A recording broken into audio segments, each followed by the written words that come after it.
Hoy tenemos desde el Archivo Arzobispal un programa más, un micro más entre papeles. Y me encuentro con un gran equipo de trabajo del archivo que permanentemente desarrollan una actividad en pro de la restauración, de la organización de toda nuestra fuente documental más importante de la Iglesia venezolana, como es el Archivo Histórico de la Arquidiócesis de Caracas. Hoy nos acompaña, como siempre, el profesor Alejandro, nuestro querido historiador y parte del equipo del archivo, también nuestra querida y recordada siempre la profesora Nancy, con sus enseñanzas y también con esa férrea disciplina, y nos encontramos con tapaboca para iniciar este programa, para preservar de cualquier contaminación de esta fuente documental tan preciosa. Cuéntanos un poco, profesora Nancy, ¿qué tenemos delante de nosotros? Estamos en presencia de una de las bulas papales, esta con características importantes. Tenemos la figura de Juan Pablo II, y la característica de ella es que representan la documentación oficial del Vaticano. En este caso, profesor Alejandro, ¿qué tenemos? Una bula que, como bien lo dijo la profesora, Dirigida a Ignacio Velasco García, quien fuera arzobispo de Caracas. Sí, señor. Y es su nombramiento, me imagino. Sí, señor. ¡Qué belleza! Y además viene también con esta medalla que representa un sello de plomo, que es lo que garantiza también la verificamos y la autenticidad de esta documentación, de esta bula. Bueno, ahora retiramos entonces la bula y procedemos entonces a quitarnos el tapaboca, nosotros, ¿verdad? Doctor Eduardo, profesora Nancy, y por acá nuestro querido amigo, el padre Osvaldo Montilla, quien forma parte de la comunidad de los padres dominicos en Venezuela, un gran investigador.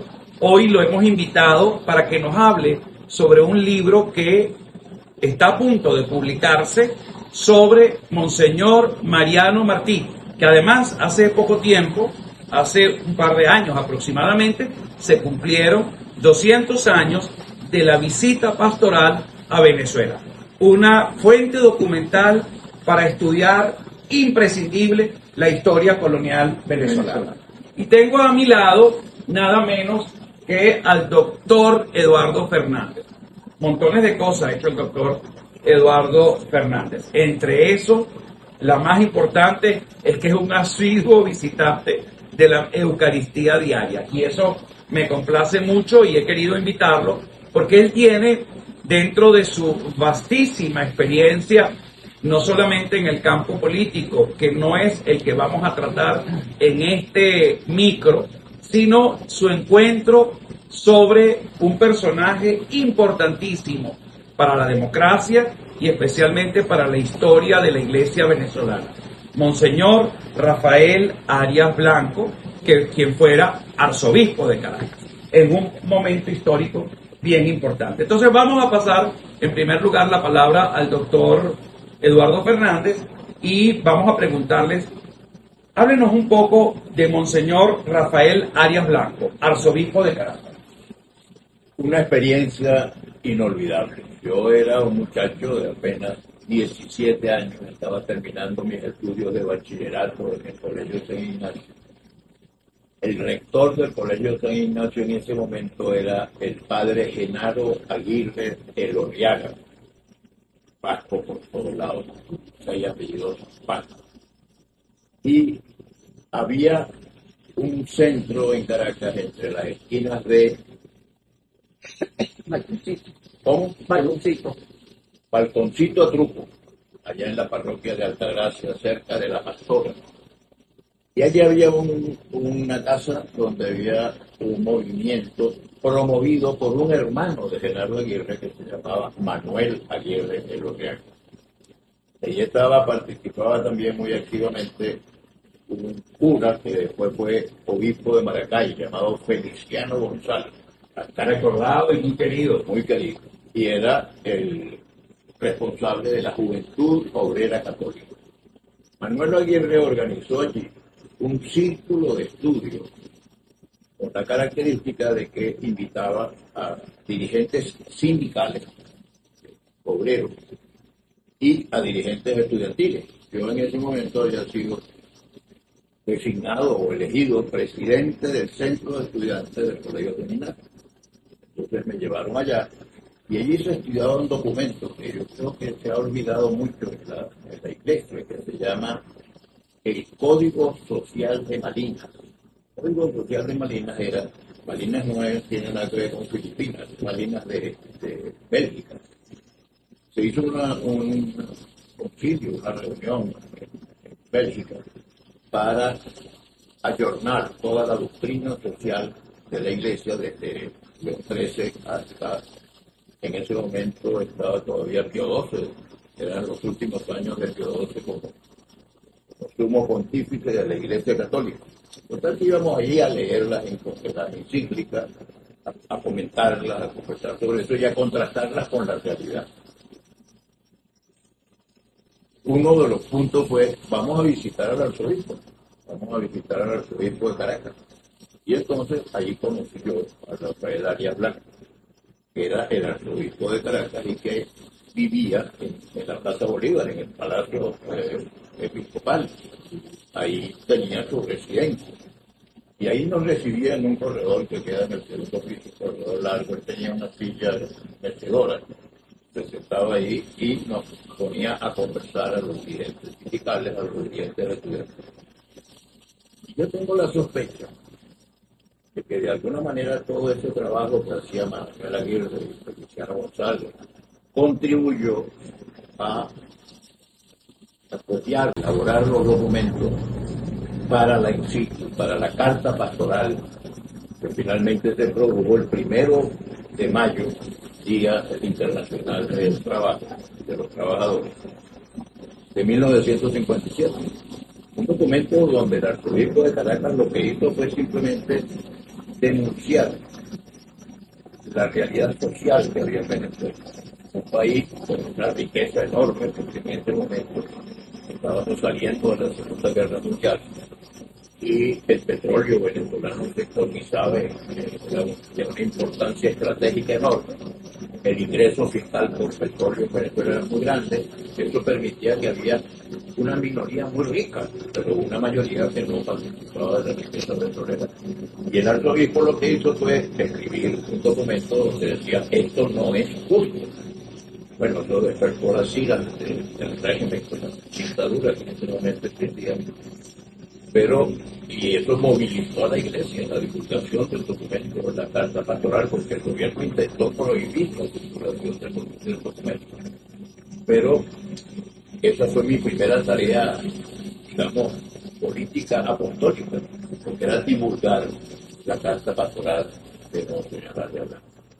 Pero para mí fue una experiencia enorme poder ir a las 5 de la tarde, estábamos hasta las 7, conversábamos ahí, nos tomábamos un café y era delicioso conversar con Monseñor Arias Blanco, que era un hombre de una humanidad, una autenticidad cristiana muy grande. Y cuéntanos un poco en la organización de esa iglesia, de ese momento, porque tengo entendido que Monseñor Rafael Arias Blanco, tú como historiador, Padre Osvaldo, fue un hombre, además que provocó que si bien es cierto que el concilio llegaría unos años más tarde, 5 años más tarde, en el año 62, que es cuando existe pues esta implosión interna de la iglesia, de una posibilidad de cambio que pueda entrar, utilizando las palabras del propio Papa Juan XXIII, de entrar aire fresco en una casa que tenía las puertas y las ventanas cerradas. Bueno, Monseñor Arias Blanco representa pastoralmente para la iglesia de Venezuela y especialmente de Caracas. Caracas no era lo que es hoy, digamos, en su circuito territorial. Era mucho más grande, era gran parte de lo que es el centro, digamos, del territorio nacional. Y Monseñor Arias Blanco se trajo a unos curas extranjeros y a comunidades extranjeras.